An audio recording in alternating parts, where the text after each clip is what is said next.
第1179章血妖焰火。望着那沸腾起来的广场，玄空子也是不由得一笑。其中氛围，放眼整个大陆，恐怕也就只有在丹会举办时方才能够具备。所有参赛者上场吧，最后的比试没有规矩限制，尽你们的全力，将你们最为拿手的丹药炼制而出。听得玄空子那响彻天际的苍老之声，广场上那众多参赛者体内血液也是逐渐的沸腾起来。众人对视一眼，然后砰的一道巨响，只见得那广场上一道道身影猛然暴掠而上，一时间铺天盖地的身影，连天际倾洒而下的阳光都是为之医治。天空中的石台极多，容纳这剩余的参赛者并不成问题。不过即便参赛的选手经过前2轮的筛选，已经淘汰了将近9%，但那所剩余的依然是一个极为不小的数量，上千人同时升顶，那等景观也是相当之壮观。在那铺天盖地的人影中，萧炎也是混于其中。他并未着急着选择自己的石台，而是任由那茫茫多的人影掠上石台。一些石台上甚至是有着一些人因为抢占地方而大打出手了起来。萧炎待在半空中，待的大部分的人都是将地方选择好了之后，方才踏着虚空，徐徐地在一座有些靠近边缘地带的石台上落下身来。炼制丹药需要全神贯注，那中间地带的石台几乎每一个上面都是被人占据着，万一炼丹时被打扰，到时候哭都来不及。萧炎落脚的这块石台面积并不大，仅有2-3丈左右，但容纳他一人已是足够。而在找到了地方之后，他便是在盘腿而坐，目光在四处扫了扫，在远处的曹颖、丹晨、宋清等人身上扫了扫，他们3人也是相隔着有些距离，而且他们也与萧炎一样，并未去抢夺中间那些看起来要恢宏大气一些的石台，而是在靠近边缘的地带寻了一处安静的石台。目光在3人身上扫过，萧炎目光突然顿在了距3人不远处的一方悬浮石台上，那里一道黑色人影正盘腿而坐，闭目养神。这家伙又是隐藏了真实气息了吗？萧炎盯着那黑影，眉头微微一皱。如今的木谷老人已经没有了在丹界中所见到的那份诡异，其气息也是变得相当正常，与一个平常的参赛者没什么区别。但经过那一幕的萧炎等人方才知道，这老家伙绝对是一个极为棘手的劲敌。这木谷老人也是一位8品炼药师，这种阶别恐怕这些参赛者中极少有人能够超越他。虽说只要进入前10便是能够得到降服3000焰炎火的机会，但这老家伙疑心颇深，定然不会允许其他人先他一步对3000焰炎火动手。再加上他是魂殿的人，若是取了丹塔的丹会冠军名次，日后说出去丹塔颜面怕是有些不好看，所以如果有机会的话，这老家伙肯定会选择夺取冠军。萧炎面露沉阴之色，虽说在丹界他也算是进入了8品等级，但毕竟才进入，与木谷老人这等老怪想必肯定会有着一些差距。毕竟这老家伙可是与药老师同时代的强者，怎可能会是泛泛之辈？但话虽这么说，可如今也是别无他法，萧炎唯一能做的便是尽力一试了。反正对于3000焰炎火，他是抱着必得之心。这老家伙若是要成为他的绊脚石，那也只能给他狠狠一脚了。在萧炎心中念头飞转间，那天空上的紊乱也是逐渐的停歇。所有的参赛者皆是找到了各自的石台，然后开始整理东西，准备开始炼丹。咚！玄空子目光缓缓地在半空中那些石台上扫过，片刻后抬头看了一眼天色，袖袍轻轻一挥，顿时一道悠长的钟鸣之声清澈地在这片天地之间响彻而起。时候已到，诸位请升顶炼丹吧。砰砰砰！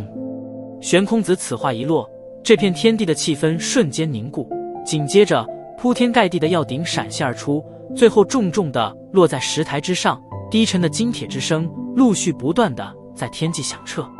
望着那密密麻麻的药鼎，广场上也是响起低低的哗然之声。这恐怕是他们第一次看见如此之多的高品质药鼎同时出现了。在大部分炼药师召唤出药鼎之后，天空中又是噗噗噗的响起一连片的声响，顿时5颜6色的各种火焰便是升腾而起，远远看去就如同烟火一般，令得这片天际异常的绚丽。萧炎安静地盘坐在石台上，并未着急着动手炼制丹药，反而是眼眸微闭，整理着脑海之中的思绪。这一次丹会，他打算炼制的丹药，自然便是早便准备好药材的生骨溶血丹。这丹药名列7品顶峰层次，甚至若是炼制的顺利的话，说不定还有可能进入8品层次。说起来，也算是一种极为高阶的丹药。若是能够炼制出来的话，应该也是有着与群雄争上一争的资格。在萧炎闭目沉思间，曹颖等人也并未立刻动手，皆是在闭目养神了好半晌之后，方才徐徐地照出药鼎。曹颖在众目睽睽之下照出药鼎后，屈指一弹，一团红的令人眼睛刺痛的火焰缓缓地在其掌心中升腾而起。火焰呈极其显眼的艳红之色，甚至看上去比鲜血都要浓郁一分。在那火焰升腾间，其中隐约可见一道细小的身影，犹如火焰精灵一般，在其内不住地翻腾飞掠。这团异常艳红的火焰刚一出现，周遭那些炼药师鼎中的火焰便是突然泛起了一阵细微的波动，害得他们连忙凝神控制，然后对着曹颖那里投去震惊目光。这是血妖焰火。突然出现的波动也是引起了萧炎的注意，目光一转，然后便是顿在了曹颖掌心处的那团宛如鲜血般的红色火焰上，微微一怔，旋即眼中掠过一抹惊讶之色。对于曹颖所召唤出这种奇异火焰，萧炎倒是略有些了解。他从药老所留下的一些古籍上见过，这所谓的血妖焰火其实并不能算作天然之火，说之是人造火焰也并不为过。这倒是与萧炎的化生火差不多，不过这血妖焰火的成型则是要显得更加离奇一些，因为这东西并非是使用火焰凝成，而是需要凑齐近1000头火属性魔兽的血液，然后将这些充满着各种各样气息的火属性血液融合在一起，最后借血液之中的火属性能量凝成火焰之形。而这成型的火焰则是成为血妖焰火。当然，此火也是有着强弱之分，而分辨这强弱的便是取决于火焰之内的那细小人影的完整性。看曹颖手中火焰内那人影，明显应该是那种最为厉害的血妖焰火，真要比起来，恐怕比萧炎的化生火还要更强。血妖焰火威力不小，但制造它的方法却是过于苛刻，若非是有大财力支持，断然不可能凑齐那近1000种充满火焰属性的魔兽血液。那曹家果然是财大气粗，居然为曹颖将这血妖焰火都是给弄了出来。萧炎暗中叹息，有了这血妖焰火，那曹颖必然是如虎添翼，炼制丹药成功率也将会上升不少。继曹颖之后，远处的宋清与丹晨也是各自将火焰照，他们二人的火焰应该是属于兽火行列，虽然比不上曹颖的血妖焰火，但也能够在兽火中名列前茅，算得上是炼丹利器。噗！萧炎的目光刚刚收回，一阵异常炽热并且令得他略微有些熟悉的波动却是突然传出。他眉头一挑，偏过头，果然是见到那木谷老人，也是手掌一握，深蓝色的海星焰升腾而起，然后化为一条火蛇，在其周身盘旋飞舞。砰！这海星焰一出现，那距离木谷老人最近的几位炼药师脸色猛地一变，因为他们发现药鼎内的火焰在这一刻剧烈的骚动了起来，然后砰的一声，在药鼎之内陡然爆炸而开，炽热的劲风直接是将措手不及的几人给从石台上给震落了去。一火！见到这一幕，广场上无数道目光顿时射了过来，一道道惊呼之声此起彼伏地响彻了起来。这还是他们此次在丹会上首次看见一火。对于那些惨遭池鱼的倒霉家伙，木谷老人嘴角也是挑起一抹冷笑。海星焰在其周身盘旋而舞，在那万火之中，宛如火中帝王一般，接受着众多火焰的朝拜。